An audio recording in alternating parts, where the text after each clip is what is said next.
Okay, to start off, we have a show for you. But first, let me give you a little history about anime for the people here who are like, I don't know what's going on. Oh, dear. Sorry.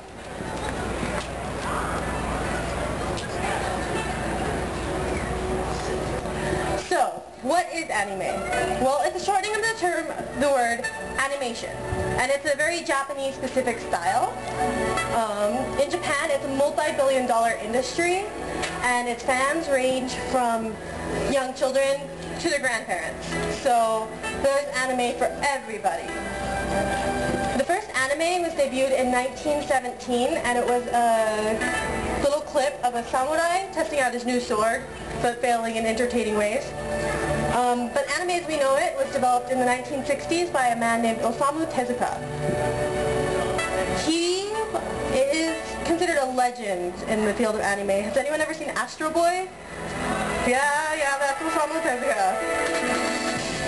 So, in the 1980s is when anime started coming to the United States, with shows like Robotech, Macross Saga, Ronin Warriors, things like that. I don't know if anyone's ever seen those. As a visual medium, anime emphasizes like visual styles. The styles vary from artist to artist and studio to studio, but there are some common trends that people call the art of anime.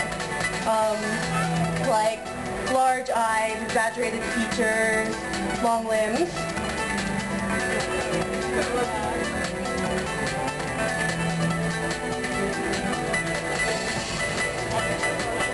Japanese calligraphy actually really influenced anime, because anime was drawn with Japanese calligraphy brushes that people used to make kanji and write hiragana, you know, that very fancy looking script. Like any other type of cartoon, movie, TV show, it has different demographics.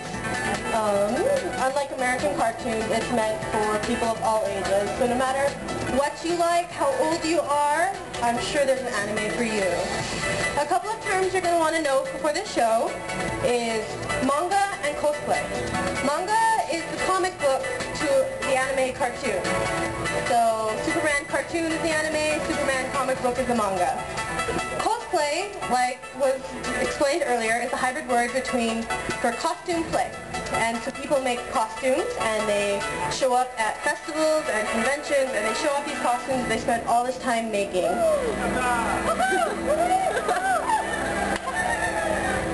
Okay, I lost my place. Sorry. Okay, now that's all done, let's start the show.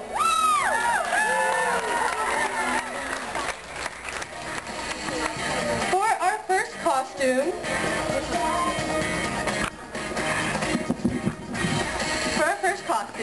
we have a character from Macross Frontier. It's the latest show from a long-lived Macross Saga and franchise. Macross Frontier was released in April 2008 and it takes place in a far distant future. It's a story of a human space colony fleet trying to find a livable planet in the center of the Milky Way galaxy. The story focuses on 3 young adults and the events that occur around them as the fleet faces a crisis of alien origin. Today, we have Katie here to show off her Veronica Lee costume. Let's give her a round of applause! This is Veronica Lee's performance outfit that she wears when she tries out to be Miss Macross.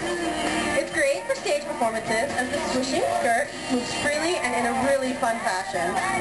The orange and yellow is really striking against a black background, and it really highlights Veronica's green hair. Katie has competed in this costume at conventions in Las Vegas and even won many awards for it. Katie made the skirt and the boot covers herself. She even went out of her way to dye her white socks yellow, as it is in the show.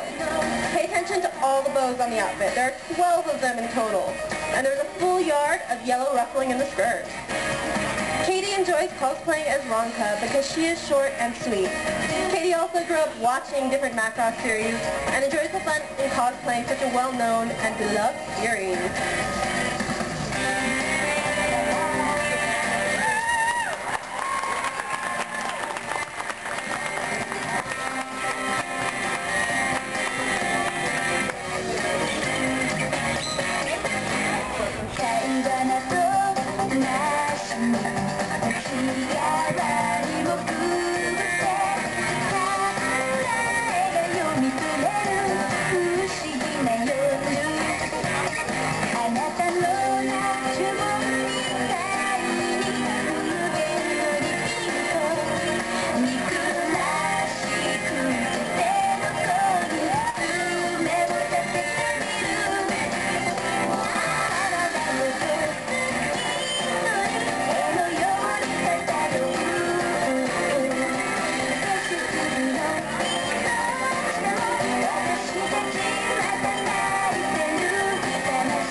Our next cosplay is from the popular anime and manga called Holic.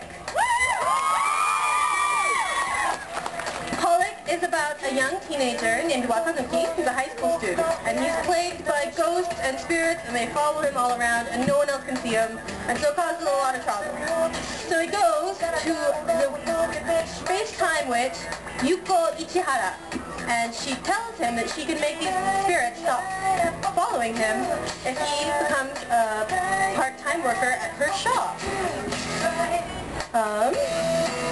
But the thing is, he has no idea what entails of being her shop assistant.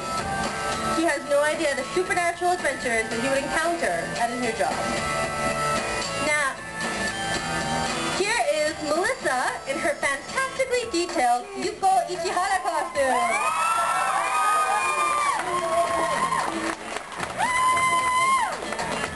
Yuko comes off as selfish and stubborn at the start of the series, but as time goes on, you see her interact with Watanuki and others, you learn that there is much more to her than first appears.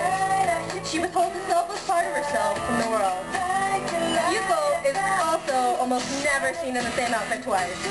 Her wardrobe varies wildly from traditional Japanese kimono to Victorian-inspired gowns like this one. To make this particular outfit of Yuko, Melissa used 96 yards of fabric and made everything from scratch. Look carefully at the umbrella Melissa is carrying, as she covered the umbrella herself to make sure the colors all match perfectly.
She's got to have a little help getting off stage.